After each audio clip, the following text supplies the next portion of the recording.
নমস্কাৰ বন্ধু বান্ধৱীসকল, আজিৰ ভিডিঅ'টোত আমি এক্সাৰসাইজ 1.3 ইন্ট্ৰোডাকশ্যনৰ বিষয়ে ডিসকাস কৰিম। আৰু আজিৰ এই ইন্ট্ৰোডাকশ্যনত আমি সাবসেট মানে উপসংহতি, প্ৰপাৰ সাবসেট মানে প্ৰকৃত উপসংহতি, সুপাৰসেট মানে হল অধি সংহতি, সিংগলটন সেট মানে হল একক সংহতি, subset of set of real numbers মানে বাস্তৱ সংখ্যাৰ উপসংহতি, আৰু ইন্টাৰভেলছ এজ সাবসেট অফ আৰ মানে বাস্তৱ সংখ্যাৰ অন্তৰাল, পাৱাৰ সেট মানে হল ঘাত সংহতি, আৰু ইউনিভাৰ্সেল সেট মানে হল সৰ্বজনীন সংহতি। আজি আমি এইকেইটা সংহতিৰ বিষয়ে ডিসকাস কৰিম। চোৱা, এক নম্বৰত আমাক দি আছে কি সাবসেট। সাবসেট মানে হল কি উপসংহতি। চোৱা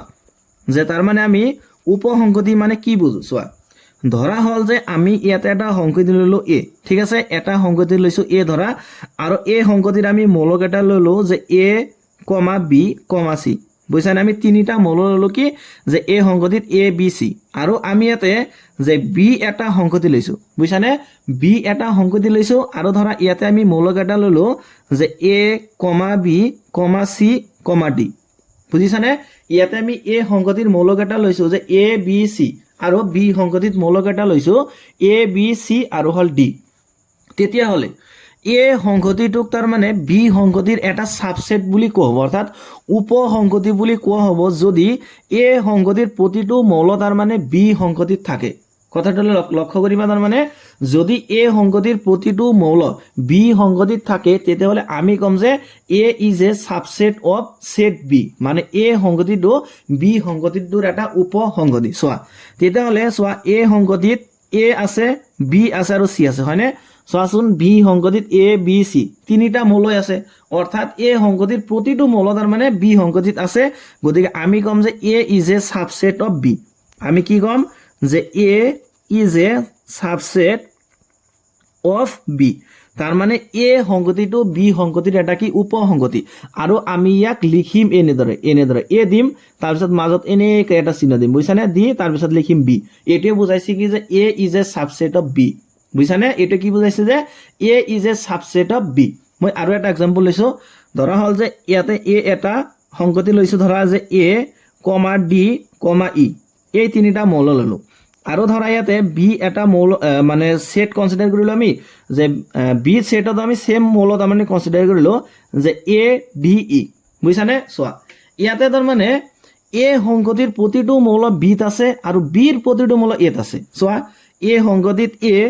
তাৰপিছত আছে ডি আৰু ই। চোৱা, বি সংগতিত কি আছে এ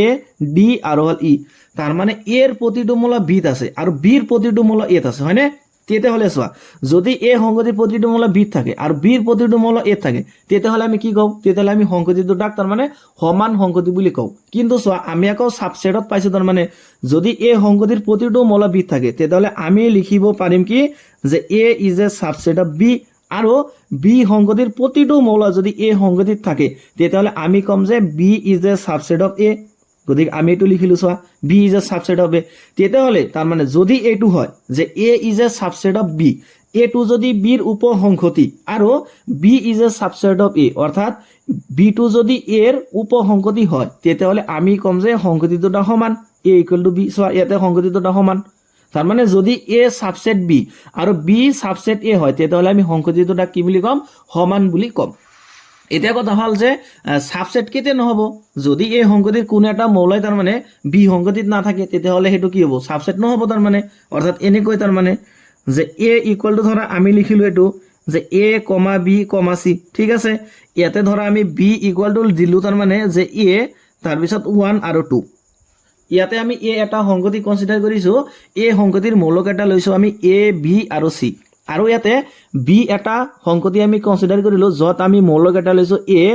1 আৰু 2। তেতিয়াহ'লে চোৱা যে এ সংগতিৰ যদি প্ৰতিটো মৌল বিত থাকে তেতিয়াহে আমি ক'ম যে A is a subset of B. চোৱা,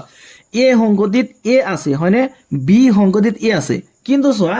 এ সংগতিত তাৰ মানে যে বি আৰু চি ইয়াতে দুটা মৌল আছে। চোৱা, এতিয়া এই দুটা মৌল তাৰ মানে বি সংগতিত আছে নে নাই, তাৰ মানে আমি ক'ম যে A is not a subset of B. গতিকে এটা আমি লিখিম এনেদৰে, সাবসেটৰ চিহ্ন দি মাজত এনেকুৱা এটা ক্ৰছ মাৰি দিম, তাৰ মানে কাটি দিম আমি, হেটি বুজাব কি যে নট সাবসেট, অৰ্থাৎ এ সংহতিটো তাৰ মানে বিৰ এটা উপসংহতি নহয়। বুজিছানে, এতিয়া তোমালোকে নিশ্চয় বুজি পাইছা যে উপসংহতি মানে কি যে তার মানে ধৰা হল এ আৰু বি যদি এ সংগতিৰ প্ৰতিটো মৌল বি সংগতিত থাকে এটা বি সংগতিৰ প্ৰতিটো মৌল এ থাকক বা নাথাকক সেইটো কিন্তু কোনো মেটাৰ নকৰে মেটাৰ কৰিব কোনটো কথা যে যদি এৰ প্ৰতিটো মৌল বি থাকে তেতিয়াহে আমি কম যে A is a subset of B ঠিক আছে আৰু যদি বিৰ প্ৰতিটো মৌল এ থাকে তেতিয়াহলে আমি কম যে B is a subset of A বুঝানে আৰু যদি এৰ কোনো এটা মৌল হয় যে বি সংগতিত নাই তেতিয়াহলে আমি কম যে A is not a subset of B এটুই হল কি সাবসেট মানে উপসংহতি সো তাৰ পিছত আছে কি যে প্ৰপাৰ সাবসেট সো এতিয়া আমি ডিসকাস কৰিম প্ৰপাৰ সাবসেটৰ বিষয় এটো একেবাৰে ইজি মানে সাবসেট সো এতিয়া আমি ডিসকাস কৰিম তাৰ মানে proper subset so proper subset মানে হল প্ৰকৃত উপসংহতি বুঝানে প্ৰপাৰ সাবসেট মানে কি যে প্ৰপাৰ সাবসেট মানে হল প্ৰকৃত উপসংহতি সো যে দুটা সংগতিক আমি কেতিয়া প্ৰকৃত উপসংহতি বুলি কম সো আমি যদি এটো লিখিছো যে এ সংগতি ধৰা হল যে এ বি সি বুঝানে যে এ সংগতিৰ মৌল কেটা হল এ বি সি আৰু বি সংগতিৰ মৌল কেটা হল এ কেটা যে 1, এ, বি, সি সোয়া ইয়াতে এ সংগতিৰ মৌল কেটা হল এ বি সি আৰু বি সংগতিৰ মৌল কেটা হল 1 এ বি সি ইয়াতে আমি চেক কৰিম যে এৰ প্ৰতিটো মৌল বিত আছে নেকি সোয়া এত এ আছে বি তো এ আছে ইয়াত বি আৰু সি আছে এ সংগতিত এতেও আছে মানে বি সি আছে তার মানে এ সংগতিৰ প্ৰতিটো মৌল বিত আছে গতিকে আমি কম যে A is a subset of B ঠিক আছে আমি এটো লিখিলো যে A is a subset of B আৰু এটা কথা লক্ষ্য কৰা ইয়াতে এন্ড যে এ আৰু বি এ আৰু বি এই দুটা সংগতি কিন্তু সমান সংগতি নহয় বুঝছানে ইয়াতে চোৱা যে এ আৰু বি এই দুটা সংগতি সমান নে নহয় গতিকে আমি এটো কম যে A not equal to B বুঝছানে A not equal to B যদি এনেকুৱা হয় তাৰ মানে যে A is a subset of B বুঝছানে যে A is a subset of B আৰু A not equal to B তেতিয়াহলে আমি কম যে A is a proper subset of B তেতিয়াহলে আমি কি কম যে A is a proper subset of B যদি এ টু তাৰ মানে বিৰ সাবসেট হয় আৰু A not equal to B হয় তেতিয়াহলে আমি কম যে A is a A is a proper subset of B ইয়াতে চোৱা এ সংগতিৰ প্ৰতিটো মৌল বি সংগতিত আছে কিন্তু ইয়াতে এ সংগতিটো বি সংগতিৰ সমান নহয় তাৰ মানে ইয়াতে আমি কম যে A is a proper subset of B তাৰ মানে এ সংগতিটো বিৰ এটা প্ৰকৃত উপসংহতি আৰু ইয়াতে এই বি সংগতিটোক আমি কম কি যে এ সংগতিৰ অধিসংহতি কি কম এটোক মানে সুপাৰ সেট বুলি কম বুঝছানে যে B is a superset of A তাৰ মানে যদি A is a subset of B আৰু A not equal to B হয় তেতিয়াহলে আমি কম যে A is a proper subset of B মানে এ সংগতিটো বি সংগতিৰ হল প্ৰকৃত উপসংহতি আৰু আমি কম যে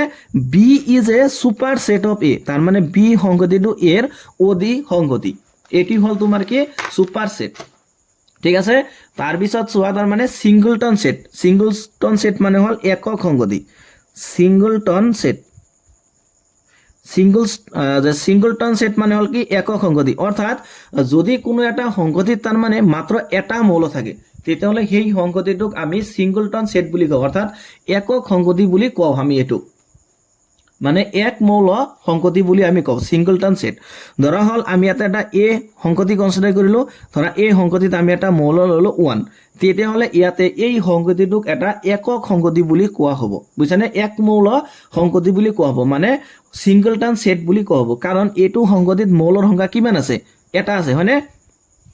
তাৰ পিছত ধৰা যে বি এটা সংগতি আমি কনসিডাৰ কৰিলো ধৰা হল বি সংগতিৰ মৌল হল এটা আৰু হেটো হল এ তেতিয়াহলে ইয়াতে এই বি সংগতিটোক এটা এক মৌল সংগতি বা সিংগলটন সেট বুলি কোৱা হ'ব ঠিক আছে ইয়াতে চোৱা যে বি সংগতিৰ মৌল কেটা আছে এটা আছে গতিকে ইয়াক আমি বুজাম এনেদৰে যে number of elements in set B মানে বি সংগতিত থকা মৌলৰ সংখ্যা ইয়াক আমি লিখিম এনেদৰে এন বি মানে number of elements in set B মানে বি সংগতিত থকা মৌলৰ সংখ্যা ইকুয়াল টু কিমান আছে ইয়াতে 1 আছে মানে বি সংগতিৰ মৌল কেটা আছে 1 আছে এটা ধৰা মই যদি এটা এটো মানে एग्जांपल লও যে a ইকুয়াল টু ললো যে 1 2 3 আৰু 4 ঠিক আছে তেতিয়াহলে চোৱা ইয়াতে যে a সংগতিৰ মৌল ইয়াতে কেইটা আছে টোটাল 1 2 3 4 গতিকে ইয়াক আমি লিখি মেনে ধৰা যে n of a বুঝছানে n of a মানে number of elements in set a মানে a সংগতিত থকা মৌলৰ সংখ্যা ইকুয়াল টু কিমান আছে 4 আছে গতিকে আমি এন এ এনেকৈ আমি লিখোঁ এতিয়া ইয়াতে বি থাকিলে ইয়াতে এন বি হ'ব ইয়াতে এছ থাকিলে ইয়াতে এন এছ দিব লাগিব বা ইয়াতে যদি পি থাকে ইয়াতে এন পি দিব লাগিব গতিকে এনেকৈ আহে গতিকে সিংগলটন সেট মানে হ'ল কি এক মৌল সংগতি যদি কোনো সংগতিত মাত্ৰ এটা মৌল থাকে তেতিয়াহ'লে সেই সংগতিটোক আমি তাৰমানে এক মৌল সংগতি বুলি ক'ম চোৱা তাৰপিছত আমি এতিয়া ডিছকাছ কৰিম যে subset of set of real numbers মানে বাস্তব সংখ্যার উপসংগতির বিষয়ে এটা আমি discuss Karim subset of set of real numbers যে সাবসেট অফ যে সেট অফ রিয়েল নাম্বারস তার মানে বাস্তব সংখ্যার তার মানে কি যে উপসংগতির বিষয়ে এটা আমি ডিসকাস করিম বাস্তব সংখ্যার উপসংগতি চোৱা বাস্তব সংখ্যা কোনবিলাক বাস্তব সংখ্যা হল তাৰ মানে আমি ভাবিব পৰা এটা সংখ্যা হল মানে ক'বলৈ গ'লে বাস্তব সংখ্যা তার মানে এইবিলাক যে 0 তাৰপিছত 1 -1 হয়নে √2 তাৰপিছত পাই -11 তাৰপিছত ধৰা যে 2/3 তাৰপিছত যে 2.5 বা মাইনাস যে 3.2 এনেকুৱা তাৰ মানে যিমান নাম্বাৰছ আছে হয়নে এই সকলোবিলাক হল তাৰ মানে কি বাস্তৱ সংখ্যা এতিয়া আমি তাৰ মানে কিহৰ বিষয়ে ডিসকাস কৰিম যে এই বাস্তৱ সংখ্যাৰ তৃতীয় হলে তাৰ মানে সাবসেট বিলাক কি হ'ব পাৰে মানে উপসংগতি বিলাক কি হ'ব পাৰে একেবাৰে ইজি এটো চোৱা আমি প্ৰথমতে ন্যাচাৰেল নাম্বাৰছৰ পৰা আৰম্ভ কৰিম তাৰ মানে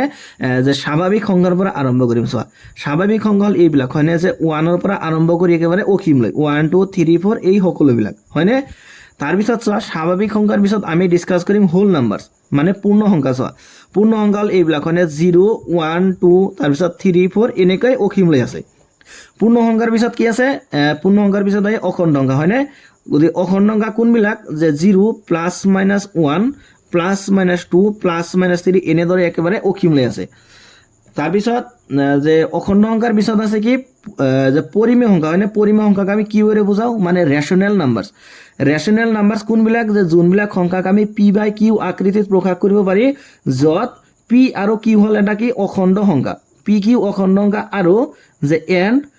যে q not equal to 0 সেইবিলাক সংখ্যাই হল কি তাৰমানে পৰিমেয় সংখ্যা যেনেকুৱা ধৰা যে 2/3 বা 11/2 এনেকুৱা বহুত আছে তাৰ পিছত আহে কি যে অপৰিমেয় সংখ্যা মানে হল যে যোনবিলাক সংখ্যাক তাৰ মানে আমি p/q আকৃতিত প্ৰকাশ কৰিব নোৱাৰি যত pq belongs to z মানে pq হল অখণ্ড সংখ্যা and আৰু q not equal to 0 মানে যোনবিলাক সংখ্যাক আমি p/q আকৃতিত প্ৰকাশ কৰিব নোৱাৰি সেইবিলাক সংখ্যাই হল তাৰ মানে কি অপৰিমেয় সংখ্যা যেনেকুৱা আছে পাই তাৰপিছত আছে √2 বা √3 এই সকলোবিলাক সংখ্যাই হল কি অপৰিমেয় সংখ্যা হয়নে তাৰ পিছত আহে ৰিয়েল নাম্বাৰছ গতে ৰিয়েল নাম্বাৰছ কেইটা আমি ইয়াতে লিখিলো তেতিয়াহলে চোৱা যে ৰিয়েল নাম্বাৰছৰ যোনকেইটা নাম্বাৰছ আছে তাৰ মানে চোৱা এই মানে ন্যাচাৰেল নাম্বাৰছ অফ 1 2 3 4 হয়নে এই নাম্বাৰছ কেইটা চোৱা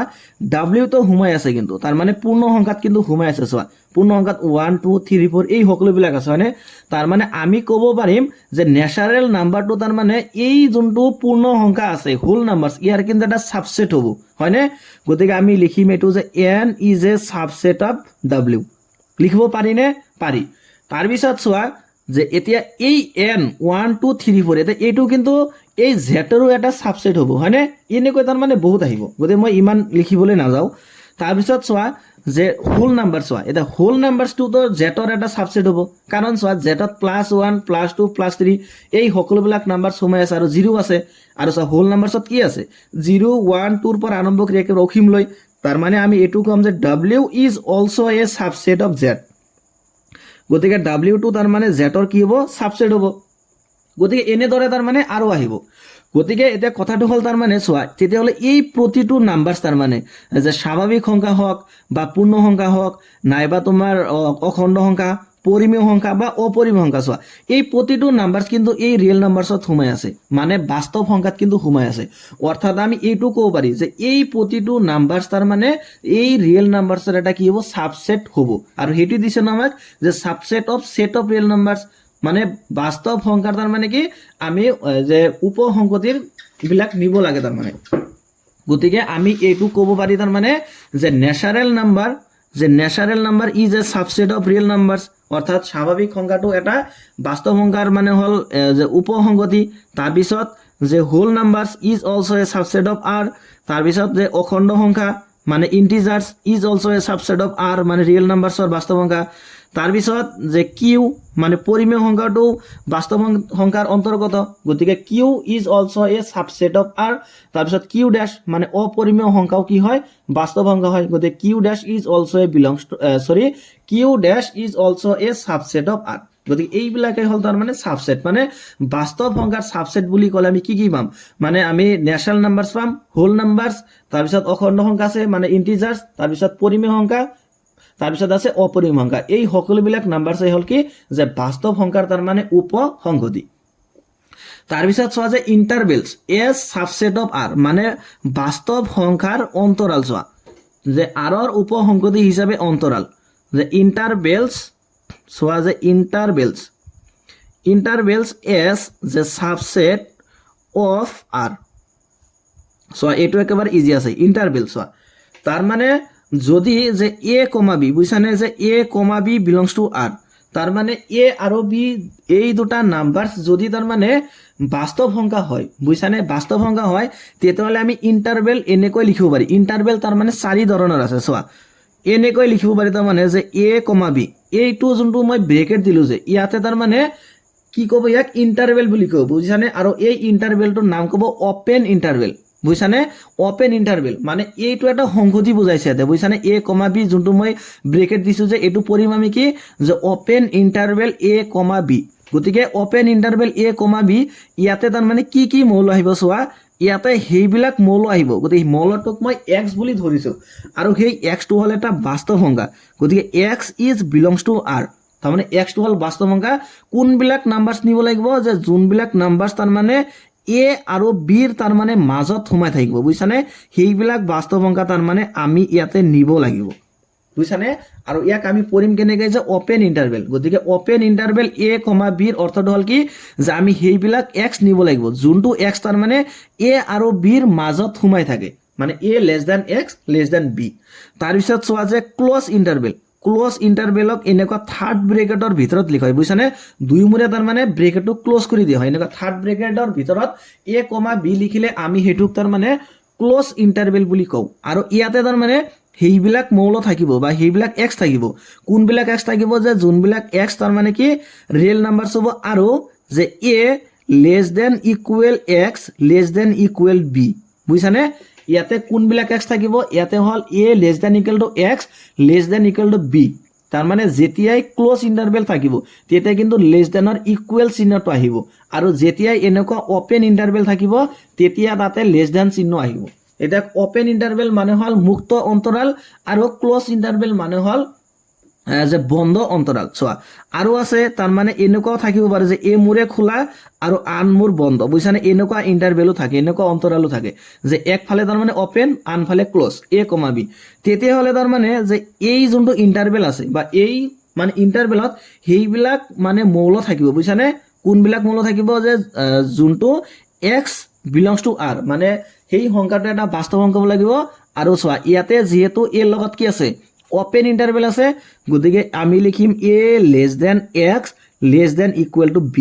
তাৰ মানে ইয়াতে যেহেতু ওপেন আছে ওপেন থাকিলে লেস দেন আহিব আৰু চোৱা এইফালে ক্লোজ আছে ক্লোজ থাকাৰ লগে লগে লেস দেন ইকুৱেল আহিব এটো এনেকুৱাও হ'ব পাৰে তাৰ মানে যে এৰ ফালে ক্লোজ আৰু বিৰ ফালে ওপেন গতিকে এনেকুৱা হলে কি হ'ব তাৰ মানে আমি ইয়াতে সেইবিলাক x কনসিডাৰ কৰিব লাগিব যোনবিলাক x belongs to r মানে যোনবিলাক x কি হ'ব বাস্তৱ সংখ্যা হ'ব আৰু যে চোৱা a লগত কি আছে ক্লোজ ইন্টাৰভেল গতিকে a লগত কি আহিব লেস দেন ইকুৱেল আহিব তাৰ পিছত x তাৰ পিছত আহিব লেস দেন b b লগত যেটো ওপেন ইন্টাৰভেল আছে গতিকে এনেকৈ আমি লিখিব লাগে নাম্বাৰ এটা বুজিছানে ধৰা হল ইয়াতে আমি কেইটামান एग्जांपल লওঁ ধৰা হল a আৰু b a আৰু b ৰ মান যদি আমি ধৰা a ইকুৱেল টু লৈছো 7 আৰু ধৰা b ইকুৱেল টু লৈছো আমি 9 তেতিয়া হলে আমি ইয়াক ওপেন ইন্টাৰভেলত তাৰ মানে এনেকৈ লিখিম যে 7,9 ইকুৱেল টু যে ইয়াতে আমি সেইবিলাক x লম যে x belongs to r যোনবিলাক x তাৰ মানে 7 আৰু 9 ৰ ভিতৰত থাকিব এটা চোৱা 7 আৰু 9 ৰ ভিতৰত কিমানটা বাস্তৱ সংখ্যা আছে এটা অসীম সংখ্যক বাস্তৱ সংখ্যা আছে আমি এটা গণি শেষ কৰিব নোৱাৰিম তাৰ পিছত চোৱা যে কি আছে 7,9 আমি যদি এটুক তাৰ মানে ক্লোজ ইন্টাৰভেলৰ ভিতৰত লিখো এনেকৈ লিখো তাৰ মানে তেতিয়াহ'লে আমি কি লিখিব লাগিব যে x such that x belongs to r where তাৰ মানে 7 less than equal to x less than equal to 9 তাৰ মানে আমি কি কৰিব লাগিব যে 7 আৰু 9 ৰ মাজৰ যিমান বাস্তৱ সংখ্যা আছে সেইবিলাক তো নিবই লাগিব লগতে 7 আৰু 9 এই দুটা বাস্তৱ সংখ্যাও আমি নিব লাগিব কিন্তু এই যোনটো ওপেন ইন্টাৰভেল আছে ইয়াতে কিন্তু 7 আৰু 9 এই দুটা বাস্তৱ সংখ্যা আমি নিব নোৱাৰি তাৰ মানে এই দুটাৰ মাজৰ বাস্তৱ সংখ্যাকেইটা আমি নিব লাগিব এটা ধৰা এইটো বস্তু আমি এনেকৈ বুজিব পাৰি ধৰা হল যে কোনো এটা বস্তুৰ দাম তাৰ মানে 20 তকৈ মানে বেছি আৰু 30 তকৈ কম বুইছানে ধৰা কোনো এটা বস্তু আছে যোনটোৰ দাম তাৰ মানে 20 আৰু 30 ৰ ভিতৰত তাৰ মানে ইয়াৰ অৰ্থ হল এইটোৱেই যে বস্তুটোৰ দাম কেতিয়াও 20 টকা হ'ব নোৱাৰে নাইবা 30 টকা হ'ব নোৱাৰে এটা 21 টকা হ'ব পাৰে বা 22 টকা হ'ব পাৰে 25 হ'ব পাৰে হয়নে এনেকুৱা নাম্বাৰছ হ'ব পাৰে কিন্তু তাৰ মানে 20 টো হ'ব নোৱাৰিব বা 30 হ'ব নোৱাৰিব গতি এটো তাৰ মানে কি ওপেন ইন্টাৰভেলৰ হয় আমি বুজাব পাৰি তাৰ মানে যে ধৰাল কোনো এটা বস্তুৰ দাম যদি ধৰা 20 আৰু 30 ৰ ভিতৰত আছে কিন্তু বস্তুটোৰ দাম 20 টকাও নহয় আকৌ 30 টকাও নহয় তেতিয়াহলে আমি লিখিম তাৰ মানে 20,30 এটা চোৱা ইয়াতে দিছে কি যে 7 less than equal to x less than equal to 9 মানে ধৰা এটো যদি আমি ক্লোজ ইন্টাৰভেলত লিখো তাৰ মানে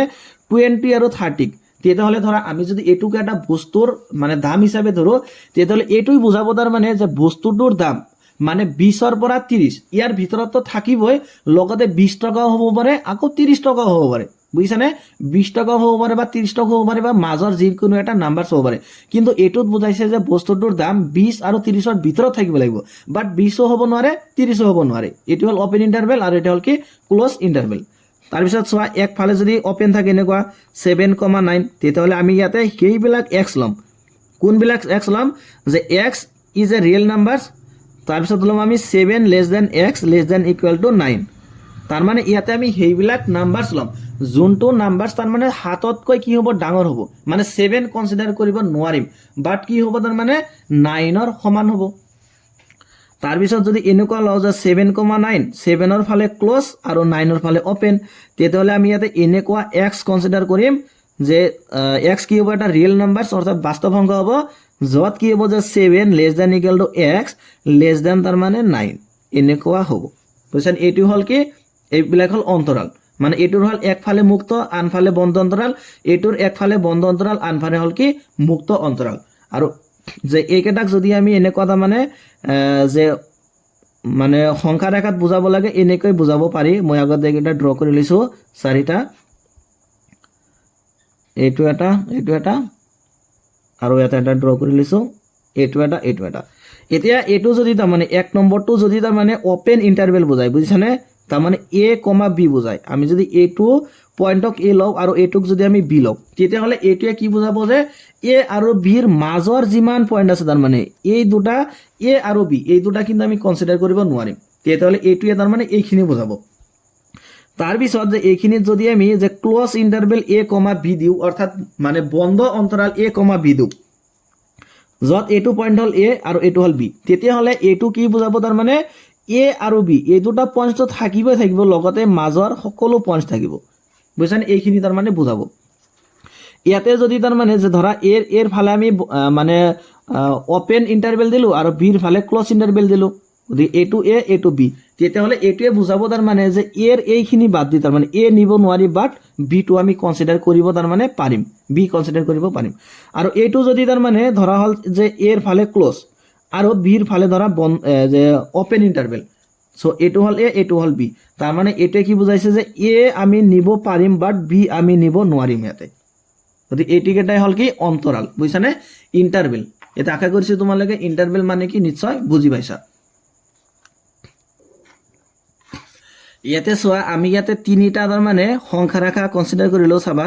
এটো আছে 0 0 ৰ হোফালে কি থাকে পজিটিভ নাম্বাৰছ থাকে হয়নে 1 2 3 এনেকৈ দুই ফালে আছে তাৰ মানে আৰু 0 ৰ বাফালে কি থাকে -1 তাৰ পিছত -2 -3 এনেকৈ অখিম আছে হয়নে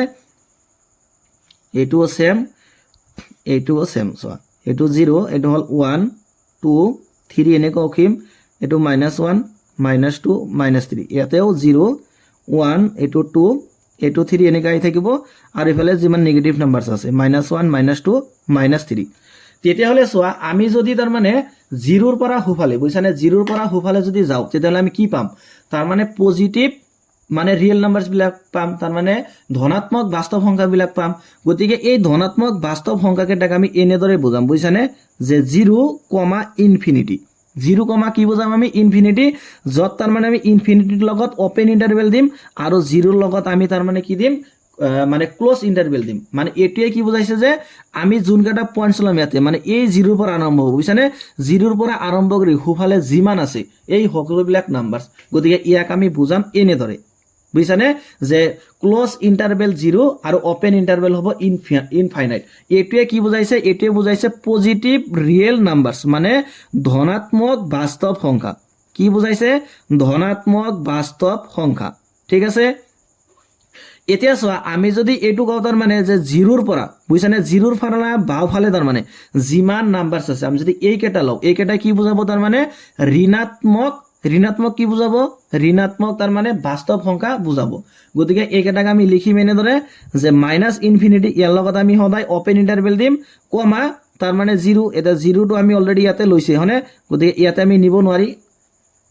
গতিকে তাৰমানে 0ৰ বাওঁফালে, গতিকে 0ৰ বাওঁফালে যিমান নাম্বাৰছ আছে এই সকলোবিলাক নাম্বাৰছ তাৰমানে ইয়াতে আহিব, মাইনাছ ইনফিনিটি, 0, যোনটো কি থাকিব, অপেন ইণ্টাৰভেল। এইকেইটা নাম্বাৰছে কি বুজাব, যে নিগেটিভ ৰিয়েল নাম্বাৰছ, মানে ঋণাত্মক বাস্তৱ সংখ্যা, নিগেটিভ ৰিয়েল নাম্বাৰছ। চোৱা, ইয়াতে আমি 0ৰ লগত কিয় তাৰমানে অপেন ইণ্টাৰভেল দিছোঁ, কাৰণ ইয়াতে আমি 0টো কনচিডাৰ কৰিব নোৱাৰিম, 0ৰ বাওঁফালে নিব লাগিব। গতিকে সেইকাৰণে আমি ইয়াতে অপেন ইণ্টাৰভেল দিছোঁ। ইয়াতে যদি আমি ক্ল'জ কৰি দিওঁ তেতিয়াহ'লে ইয়াতে 0টো আহিব, গতিকে 0টো আহিলেতো 0ৰ বাওঁফালে মানে নাহিল, হয়নে। গতিকে 0ৰ বাওঁফালে অহাৰ কাৰণে আমি ইয়াতে কি দিলোঁ, যে অপেন ইণ্টাৰভেল দিছোঁ এই 0ৰ লগত। আৰু চোৱা, যে ইনফাইনাইট আৰু হ'ল মাইনাছ ইনফাইনাইট, ইয়াৰ লগত সদায় তাৰমানে অপেন ইণ্টাৰভেলেই লাগিব। তাৰপিছত চোৱা, এইটো তাৰমানে 0ৰ পৰা যদি আমি সোঁফালে যাওঁ তেতিয়াহ'লে আমি কি পাম, পজিটিভ তাৰমানে ৰিয়েল নাম্বাৰছ কেইটা পাম, হয়নে, তাৰমানে প্লাছ ইনফিনিটি পাম। আৰু যদি বাওঁফালে আহোঁ আমি কি পাম, নিগেটিভ ৰিয়েল নাম্বাৰছ পাম, অৰ্থাৎ আমি তাৰমানে যে ইনফাইনাইট পাম, মানে infinite numbers of negative numbers আছে ইফালে। গতিকে এইটোক আমি বুজাম এনেদৰে যে মাইনাছ ইনফিনিটি টু ইনফিনিটি, আৰু ইনফিনিটিৰ লগত সদায় কি লাগিব, অপেন ইণ্টাৰভেল লাগিব। গতিকে এইটোৱে বুজাব তাৰমানে কি, ৰিয়েল নাম্বাৰছ। কি বুজাব, এইকেইটাই ৰিয়েল নাম্বাৰছ, মানে বাস্তৱ সংখ্যাৰ যোনকেইটা সংগতি আছে তাক আমি এনেদৰে বুজাব পাৰি, তাৰমানে মাইনাছ ইনফিনিটি টু ইনফিনিটি। গতিকে এইকেইটাই কিন্তু প্ৰত্যেকটোৱে কিন্তু এটা সংগতি বুজাব, বুজিছানে, প্ৰত্যেকটোৱে কিন্তু এটা ছেট বুজাব, ছেট। গতিকে মাইনাছ ইনফাইনাইট টু ইনফাইনাইট এনেকৈ অপেন ইণ্টাৰভেলত লিখিলে এইটোৱে বুজাইছে তাৰমানে কি, যে মাইনাছ ইনফিনিটি আৰু ইনফিনিটি বাদ দি যিমান ৰিয়েল নাম্বাৰছৰ মানে সংগতি আছে চব তাৰমানে ইয়াতে আহিব, বুজিছানে। গতিকে মাইনাছ ইনফাইনাইট, ইনফাইনাইট যোনটো অপেন ইণ্টাৰভেল দিছোঁ এইটোৱে তাৰমানে বাস্তৱ সংখ্যাৰ সংগতি বুজাইছে, বুজিছানে। আৰু মাইনাছ ইনফাইনাইট, 0 এইটোৱে তাৰমানে ঋণাত্মক বাস্তৱ সংখ্যাৰ সংগতি বুজাইছে। আৰু ইয়াতে তাৰমানে যে close interval 0, open interval infinite, এইটোৱে তাৰমানে ধনাত্মক বাস্তৱ সংখ্যাকেইটা বুজাইছে। এতিয়া আমি ডিছকাছ কৰিম পাৱাৰ ছেট, মানে হ'ল ঘাত সংগতি। এতিয়া আমি তাৰমানে ঘাত সংগতিৰ বিষয়ে ডিছকাছ কৰিম। তাৰমানে ধৰা যে আমাক যদি এটা সংগতি দি আছে এ, ঠিক আছে, ধৰা হ'ল এই সংগতিত তাৰমানে দিয়া আছে A, B। এতিয়া তাৰমানে যদি যে এই সংগতিটোৰ কাৰণে আমি ঘাত সংগতিটো উলিয়াব লাগে, বুজিছানে। ইয়াতে এ এটা সংগতি দিয়া আছিলে, সংগতিৰ মূল দুটা হ'ল কি A, B। এতিয়া ধৰা আমাৰ প্ৰশ্নত এইটো দিয়া আছে যে এই সংগতিৰ তাৰমানে আমি পাৱাৰ ছেটটো উলিয়াব লাগে, অৰ্থাৎ ঘাত সংগতিটো উলিয়াব লাগে। তেন্তে আমি সেই সংগতিটো কেনেকৈ উলিয়াম, তাৰমানে এতিয়া আমি তাৰমানে সেই বিষয়ে ডিছকাছ কৰিবলৈ গৈ আছোঁ। চোৱা, তাৰমানে আমি যিকোনো এটা সংগতিৰে তাৰমানে ঘাত সংগতিটো উলিওৱাৰ আগতে আমি এই দুটা কনচেপ্ট তাৰমানে ভালদৰে বুজি পাব লাগিব, বুজিছানে। নাম্বাৰ 1ত আছে তাৰমানে কি, যে phi is a subset of every set, তাৰমানে ফাই হ'ল প্ৰত্যেকটো সংগতিৰে এটা উপসংগতি। ফাইটো কি, যে ফাইটো হ'ল প্ৰত্যেকটো সংগতিৰে এটা উপসংগতি। আৰু নাম্বাৰ 2 দিয়া আছে কি, every set is also' a subset of itself, তাৰমানে প্ৰত্যেকটো সংগতি তাৰমানে নিজেই নিজৰ উপসংগতি। ইয়াতে কি কথা কোৱা হৈছে, যে প্ৰত্যেকটো সংগতি নিজেই নিজৰ উপসংগতি। গতিকে আমি এতিয়া এই দুটা কনচেপ্টৰ বিষয়ে তাৰমানে আগতে ডিছকাছ কৰি লওঁ। চোৱা, নাম্বাৰ 1ত দিয়া আছে কি, যে phi is a subset of every set. এতিয়া এটা কথা, ধৰা আমি যদি ইয়াতে এ এটা সংগতি লওঁ, ধৰা যে এ সংগতিত আমি মৌল লৈছোঁ A, B, আৰু ইয়াতে ধৰা যে বি এটা সংগতি ল'লোঁ, আমি বি সংগতিৰ মৌল লৈছোঁ 3টা, এনেকৈ যে A, 1 আৰু B, বুজিছানে। তেতিয়াহ'লে চোৱা যিহেতু ইয়াতে এ সংগতিৰ প্ৰতিটো মৌল তাৰ মানে এ সংগতিত এ আৰু বি আছে তাৰপিছত চোৱা বি সংগতিতো এ আৰু বি আছে তাৰ মানে আমি কম কি যে এ সংগতিৰ প্ৰতিটো মৌল বিত আছে হয়নে যিহেতু এ সংগতিৰ প্ৰতিটো মৌল বিত আছে গতিকে এ ইজ এ সাবসেট অফ কি হ'ব ইয়াতে বি হ'ব তাৰ মানে এ টু হ'ব কি বিৰ এটা উপসংগতি হয়নে এইটো হ'ব কিন্তু চোৱা নাম্বাৰ 1ত আমাক কৈছে তাৰ মানে যে phi is a subset of every set ইয়াতে কৈছে যে ফাইটো হল প্ৰত্যেকটো সংগতিৰ এটা উপসংগতি চোৱা বস্তুটোক আমি এনেদৰে বুজিব পাৰি চোৱা ফাই মানে কি ফাই মানে হল ৰিক্ত সংগতি তাৰ মানে যি সংগতিত কোনো ধৰণৰ মৌল নাথাকে মানে এনেকুৱা ধৰক এই এটা আমি সংগতি লিখিছো চোৱা এটা এই সংগতিটোৰ ভিতৰত আমি কোনো ধৰণৰ মৌল লোৱা নাই তাৰ মানে এইটো মানে কি এইটো মানে হল ফাই বুজিছানে গতিকে এ ইকুয়াল টু তাৰ মানে এনেকুৱা ব্ৰেকেট দি আমি যদি ভিতৰত কোনো এলিমেন্টস নিদিও হেটিও তাৰ মানে ৰিক্ত সংগতি বুজায় আৰু এনেকুৱা যদি ফাই চিহ্ন দিও তথাপিও হেটিয়ে তাৰ মানে কি বুজায় ৰিক্ত সংগতি বুজায় তাৰ মানে চোৱা যে এই সংগতিত কোনো ধৰণৰ মৌল নাই আছেনে নাই গতিকে মই ইয়াতে নাই শব্দটোক এটা মই নো বুলি কনসিডাৰ কৰিছো নাই শব্দটোক তাৰ মানে মই ইয়াতে নো বুলি কনসিডাৰ কৰিলো ঠিক আছে এতিয়া ধৰা যে বি এটা সংগতি এতিয়া যে বি সংগতি ধৰা মৌল লৈছো তিনিটা 1 এ আৰু হল বি ঠিক আছে এতিয়া চোৱা যে এ সংগতিটো তাৰ মানে বিৰ কেতিয়া উপসংগতি হ'ব যদি এ সংগতিৰ প্ৰতিটো মৌল বি সংগতিত থাকে তেতিয়াহে এ সংগতিটো বিৰ এটা উপসংগতি হ'ব এতিয়া চোৱা এ সংগতিত কোনো ধৰণৰ মৌল আছে নে নাই এ সংগতিত কেইটা মৌল আছে এটা মৌল নাই সেই কাৰণে মই এটা কি লিখিলো নো এতিয়া চোৱা যে বি সংগতিত এই তিনিটা মৌল আছে 1 এ আৰু বি এতিয়া কথাটো হল যে বি সংগতিত এই তিনিটা মৌলৰ বাহিৰে আন কোনো এলিমেন্টস আছে নে ইয়াতে নাই গতিকে মই যদি ইয়াতে নাই শব্দটোক তাৰ মানে নো বুলি কনসিডাৰ কৰিছো যে তাৰ মানে বি সংগতিত 1 আছে এ আছে আৰু বি আছে তাৰ বাহিৰে কোনো এটা বস্তুই নাই ইয়াতে কোনো এলিমেন্টস নাই গতিকে সেই নাই শব্দটোক মই ইয়াতে নো বুলি লিখিলো আৰু এটুক মই যদি এটা এলিমেন্টস বুলি ভাবো মই এটো কিন্তু তোমালোকৰ বুজাৰ কাৰণে কৈছো খালি মই যদি এটো এটা এলিমেন্টস বুলি ভাবো তেতিয়াহলে চোৱা যে এ সংগতিত নো আছিলে হয়নে এটা নো টু চোৱা বি সংগতিত ঘুমাই আছে তাৰ মানে আমি কম কি যে এ সংগতিৰ প্ৰতিটো মৌল বিত আছে তাৰ মানে A is a subset of B তাৰ মানে এ মানে কি চোৱা এ মানে হল ফাই তাৰ মানে কি হল চোৱা যে phi is a subset of B গতিকে ফাইটো কি হল বি এটা সংগতিৰ তাৰ মানে এলিমেন্টস হল চোৱা এতিয়া যদি মই পি এটা ধৰা সংগতি কনসিডাৰ কৰিছো এটা পি সংগতি ধৰা মানে মৌলক এটা লৈছো এ বি আৰু হল সি চোৱা এতিয়া চোৱা ইয়াতে পি সংগতিত তাৰ মানে এ বি সি এই তিনিটা মৌলৰ বাহিৰে আন কোনো এলিমেন্টস আছে নে নাই গতিকে নাই শব্দটোক মই যদি ইয়াতে নো বুলি কনসিডাৰ কৰিছো তেতিয়াহলে চোৱা যে এ সংগতিত নো আছে পিত নো ঘুমাই আছে গতিকে নোটুক যদি মই এটা এলিমেন্টস বুলি কনসিডাৰ কৰো তেন্তে আমি কম কি যে এ সংগতিৰ প্ৰতিটো মৌল তাৰ মানে পিত আছে এটা এ সংগতিটো মানে কি হল ফাই গতিকে চোৱা এতিয়া ফাইটো তাৰ মানে কি হ'ব তেতিয়াহলে পিৰ এটা উপসংগতি হ'ব গতিকে এনেকৈ মই যদি এটা কিউ এটা সংগতি কনসিডাৰ কৰো আৰু কিউ সংগতিত যদি এইকেইটা মৌল লওঁ যে 1 2 3 তেতিয়াহলে আমি কি কম যে কিউ সংগতিত তাৰ মানে এই তিনিটা মৌলৰ বাহিৰে আন কোনো মৌল নাই গতিকে নাই মৌলটোক মই যদি নো বুলি কনসিডাৰ কৰিছো তেন্তে কম যে এ সংগতিৰ প্ৰতিটো মৌল কিউত আছে তাৰ মানে ফাইটো কি হ'ব কিউৰ এটা তাৰ মানে উপসংগতি হ'ব তাৰ মানে এইটোই কৈছে চোৱা যে phi is a subset of every set তাৰ মানে ফাইটো তেতিয়াহলে কি হ'ব প্ৰতিটো সংগতিৰে তুমি যিকোনো এটা সংগতি কনসিডাৰ নকৰা কিয় এই প্ৰতিটো সংগতিৰে ফাই এটা কি হ'ব সাবসেট হ'ব মই তোমালোকক ইয়াতে যেনেকৈ বুজাইছো তাৰ মানে নো যোনটো শব্দ দি এটো কিন্তু কোনো প্ৰপাৰ এক্সপ্লেনেশন নহয় বুজিছানে এটো যদি পৰীক্ষাত লিখি দিয়া তেন্তে কিন্তু কাটি দিব পৰীক্ষাত তাৰমানে ৰং হ'ব মই জাস্ট তোমালোকক বুজাৰ কাৰণে এনেকৈ লিখিছো যে এ মানে মই নো ধৰিছো বি তাৰ মানে এইকেইটা মৌলৰ বাহিৰে যেহেতু কোনো মৌল নাই গতিকে নাই শব্দটোক মই ইয়াতে নো বুলি ধৰিছো মই তোমালোকক জাস্ট এইখিনি বুজোৱাৰ কাৰণে এনেকৈ লিখিছো কিন্তু এটো কিন্তু কোনো প্ৰপাৰ এক্সপ্লেনেশন নহয় গতিকে এটা কথা আমি মনত ৰাখিব লাগিব এটো যে phi is a subset of every set মানে প্ৰতিটো সংগতিৰে ফাই এটা কি হয় উপসংগতি ঠিক আছে এটো হল নাম্বাৰ 1 চোৱা তাৰ পিছত আছে নাম্বাৰ 2 চোৱা নাম্বাৰ 2 কি কৈছে যে এভৰি সেট মানে প্ৰত্যেকটো সংগতি is also a subset of itself তাৰ মানে প্ৰত্যেকটো সংগতি নিজেই নিজৰ উপসংগতি চোৱা এই কথাটো আমি এনেদৰে বুজিব পাৰি আমি জাস্ট এটা এক্সাম্পল লম এক্সাম্পল ললে তোমালোকে বুজি পাবা চোৱা আমি যদি ইয়াতে যে এ এটা সংগতি লৈছো ধৰা এটা এ সংগতি ধৰা আমি মৌল লৈছো তিনিটা যে এ বি আৰু হল সি চোৱা এতিয়া মই যদি তাৰ মানে আকৌ এ সংগতিটোক যদি আকৌ এবাৰ লিখো তাৰ মানে এ বি সি চোৱা তেতিয়াহলে আমি ক'ব পাৰি যে এ সংগতিৰ প্ৰতিটো মৌল চা এই সংগতি থাকিবই কাৰণ এই সংগতিটোক মই জাষ্ট ইয়াতে দুবাৰকৈ লিখিছোঁ গতিকে চোৱা এই এ সংগতিৰ প্ৰতিটো মৌল এই এৰ সংগতিত আছে নে নাই আছে তাৰ মানে এটো কাৰ সংগতি হ'ব এটো তাৰ মানে এৰ মানে নিজৰে সংগতি হ'ব সৰি উপসংগতি হ'ব গতিকে এটো তাৰ মানে এৰ কি হ'ব উপসংগতি হ'ব তাৰ মানে আমি বুজি পালো যে প্ৰত্যেকটো সংগতি তেতিয়াহ'লে নিজে নিজৰ কি হ'ব উপসংগতি হ'ব চোৱা মই আৰু এটা এক্সাম্পল দিছোঁ তোমালোকৰ কাৰণে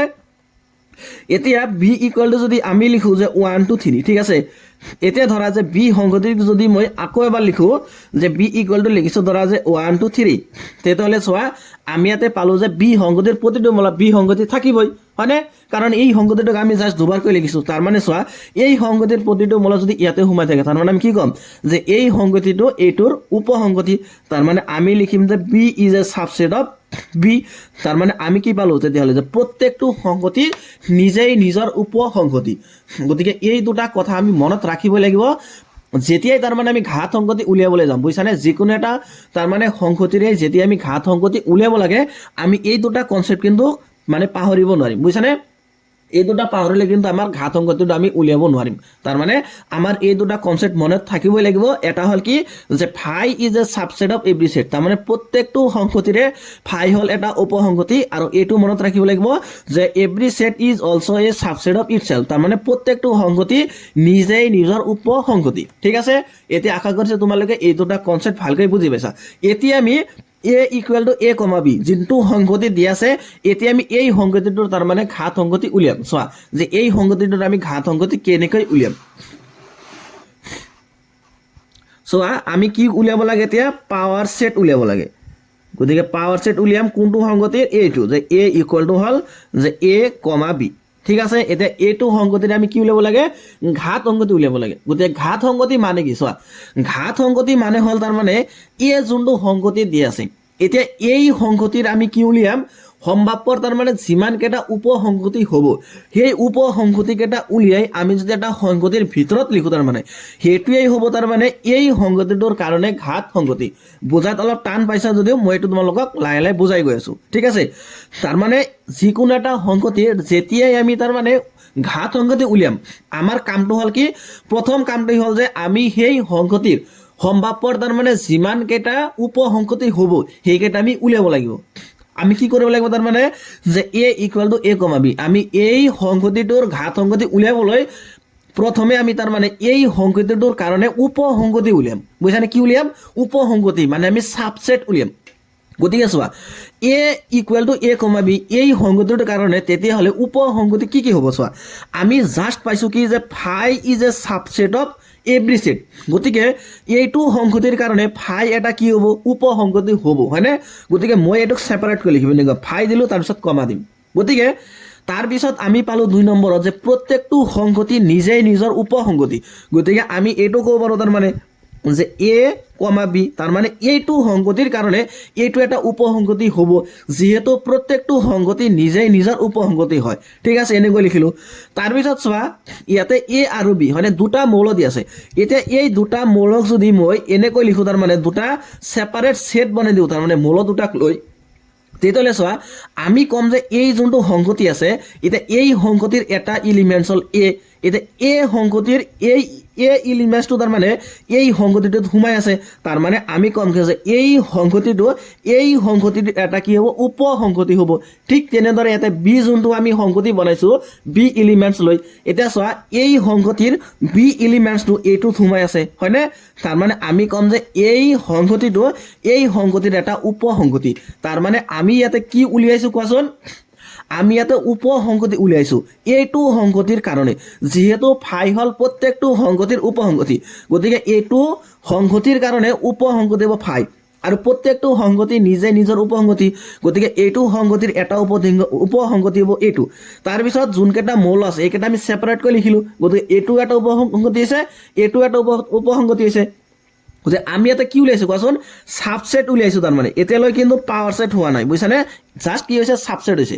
এতিয়া আমি কি কৰিম তাৰ মানে এই সাবসেট কেইটাক যেতিয়া আমি এটা সংগতি আকাৰে লিখিম হেতুই হ'ব তাৰ মানে এই এ সেটটোৰ কাৰণে পাৱাৰ সেট আৰু পাৱাৰ সেটক আমি পি অফ এ ৰে বুজাও বুজিছানে কি ৰে বুজাও আমি পি অফ এ তাৰ মানে পাৱাৰ সেট অফ এ অৰ্থাৎ এ সংগতিৰ তাৰ মানে ঘাত সংগতি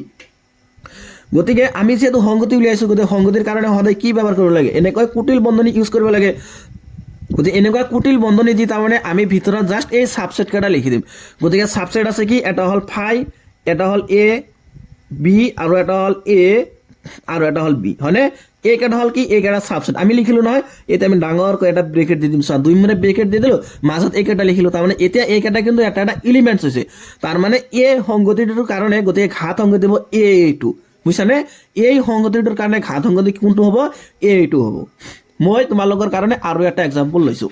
চোৱা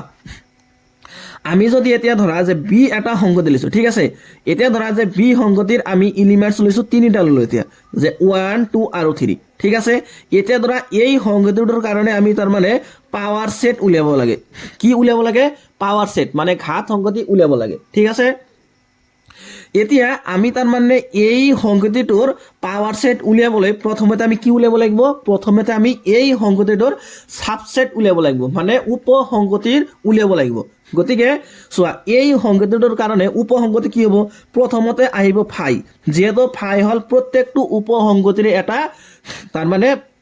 যেহেতু ফাইটো হল প্ৰত্যেকটো সংগতিৰে এটা উপসংগতি গতিকে ফাইটো আহিব ইয়াতে তাৰ পিছত যেহেতু প্ৰত্যেকটো সংগতি নিজেই নিজৰ উপসংগতি গতিকে আৰু এটা উপসংগতি আহিব এইটো যে 1 2 আৰু হল 3 ঠিক আছে তাৰ পিছত আমি কি কৰিম এই এটা এটা এলিমেন্টছ লৈ তাৰ মানে এটা এটা সংগতি বনাম গতিকে 1 তাৰ পিছত হল 2 তাৰ পিছত হল 3 চোৱা এতিয়া এই প্ৰত্যেকটো তাৰ মানে কি হৈছে এই সংগতিটোৰ কাৰণে এটা উপসংগতি হৈছে হয়নে গতিকে আমি এটা এটা মৌললৈ কি কৰিছো এটা এটা সংগতি গঠন কৰিছো তাৰ পিছত আমি কি কৰিম ইয়াৰ পৰা যে দুটা দুটা মৌললৈ তাৰ মানে আমি এটা সংগতি গঠন কৰিম গতিকে আমি 1 আৰু 2 এইটোৰ তাৰ মানে এই দুটা মৌললৈ এটা সংগতি গঠন কৰিলো এটা চোৱা এই সংগতিটো কি হ'ব এইটোৰ এটা উপসংগতি হ'ব কাৰণ এই সংগতিটোত 1 আৰু 2 সোমাই আছে গতিকে ইয়াতে 1 আৰু 2 আছে গতিকে এইটো তাৰ মানে কি হ'ব এইটোৰ এটা উপসংগতি হ'ব ঠিক তেনেদৰে আমি 1 আৰু 3 লিখিব পাৰিম হয়নে 1 আৰু 3 হ'ব এটা উপসংগতি তাৰ পিছত আমি লিখিম 2 আৰু 3 গতিকে 2 আৰু লিখিম আমি 3 গতিকে এই কেইটা এটা কি আহিছে ইয়াতে চোৱা সাবসেট আহিব কেনে 8টা 1 2 3 4 5 6 7 8 গতিকে 8টা সাবসেট আহিছে হয়নে এই কেইটা কি আহিলে এতিয়া জাস্ট সাবসেট আহিছে কিন্তু এটা কিন্তু পাৱাৰ সেট নহয় কি এইটো হল সাবসেট এতিয়া আমি উলিয়াম কি পাৱাৰ সেট এইটো সেটৰ কাৰণে বি সংগতিটোৰ কাৰণে গতিকে আমি বুজাম এনেদৰে যে পি অফ বি মানে পাৱাৰ সেট অফ বি গতিকে আমি ইয়াতে কি কৰিম যে এই সাবসেট কেইটাক জাস্ট তাৰ মানে ব্ৰেকেটৰ ভিতৰত লিখি দিম গতিকে প্ৰথমে লিখিম 5 তাৰ পিছত আছে কি 1 2 3 হয়নে এইটো এটা সাবসেট তাৰ পিছত 1 এইটো এটা সাবসেট 2 এইটো এটা সাবসেট তাৰ পিছত আছে 3 এইটো এটা সাবসেট তাৰ পিছত আছে 1 আৰু 2 তাৰ পিছত আছে 1 আৰু 3 আৰু আছে কি 2 and 3 গতিকে এই কেইটা গতিকে পি অফ বি মানে এইটো সংগতিৰ কাৰণে পাৱাৰ সেট হ'ব এইটো এতিয়া চোৱা আমাক যদি এইটো দিয়ে তাৰ মানে যে number of elements in power set B তাৰ মানে বি সংগতিৰ যোনটো পাৱাৰ সেট আমি উলিয়াইছো ইয়াতে এলিমেন্টস কেইটা আছে এইটো যদি আমাক উলিয়াবলৈ দিয়ে আমি কেনেকৈ উলিয়াম চোৱা আমি ইয়াৰ মৌল কেইটা গণিম তাৰ মানে কেইটা মৌল আছে 1 2 3 4 5 6 7 8 গতিকে n of p of b equal to হ'ব ইয়াতে 7 আৰু ইয়াতে চোৱা p অফ a মানে হল এইটো এতিয়া যদি আমাক এইটো দিয়ে নাম্বাৰ অফ মানে elements in power set a তাৰ মানে a যোনটো আমি ঘাত সংগতি উলিয়াইছো ইয়াতে তাৰ মানে মৌলৰ সংখ্যা কিমান আছে চোৱা 1 2 3 4 কেইটা আছে 4টা আছে গতিকে চোৱা এইখিনি বস্তু তাৰ মানে আমি ইয়াতে 4 উলিয়াইছো ইয়াতে সৰি ইয়াতে 8 হ'ব হয়নে 1 2 3 4 5 6 7 8 সৰি ইয়াতে মই 7 দিছিল ইয়াতে 8 হ'ব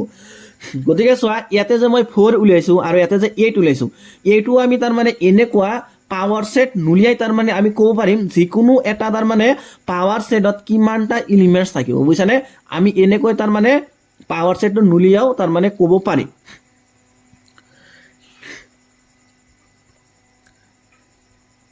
গতিকে চোৱা যে P of a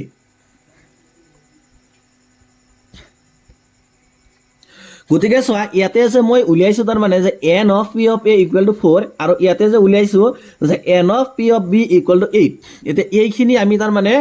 formula use কৰিও তাৰ মানে উলিয়াব পাৰিম সো আমি কেনেকৈ উলিয়াও চাবা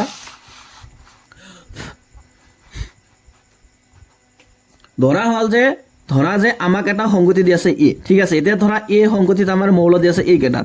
1 2 3 4 5 6 ঠিক আছে কেইটা মৌল দি আছে 6টা মৌল দি আছে চোৱা এতিয়া যদি আমাক এইটো কয় যে পি অফ এ তাৰ মানে এই এ সংগতিটোৰ যোনটো ঘাত সংগতি হ'ব তাতে এলিমেন্টস কেইটা থাকিব চোৱা এইটো যদি আমাক ডাইৰেক্ট প্ৰশ্নত কৈ দিয়ে তাৰ মানে যে এন অফ পি অফ এ মানে কিমান হ'ব অৰ্থাৎ তাৰ মানে এ সংগতিৰ যোনটো ঘাত সংগতি হ'ব তাতে তাৰ মানে এলিমেন্টছৰ সংখ্যা কেইটা থাকিব সেইটো আমাক উলিয়াব লাগে এতিয়া চোৱা আমি যদি তাৰ মানে এ সংগতিৰ তাৰ মানে পাৱাৰ সেটৰ এলিমেন্টস কেইটা উলিয়াব লাগে আমি কি কৰিব লাগিব প্ৰথমতে এ সংগতিটোৰ কাৰণে তাৰ মানে ঘাত সংগতিটো আগতে উলিয়াই নিব লাগিব কিন্তু চোৱা ইয়াতে যেহেতু এ সংগতিৰ মৌল হল 6টা আমি যদি এটা এটা কৈ তাৰ মানে সাবসেট উলিয়াই তাৰ মানে ইয়াৰ কাৰণে এটা মানে ঘাত সংগতি আমি উলিয়াবলৈ যাওঁ তেতিয়াহ'লে আমাৰ কিন্তু বহুত সময় লাগিব হয়নে সময়টো বহুত বেছি লাগিব গতিকে সময়টো কমাৰ কাৰণে আমাৰ হাতত কি আছে এটা ফৰ্মুলা আছে বুজিছানে আমি এটো ডাইৰেক্ট কৈ দিব পাৰিম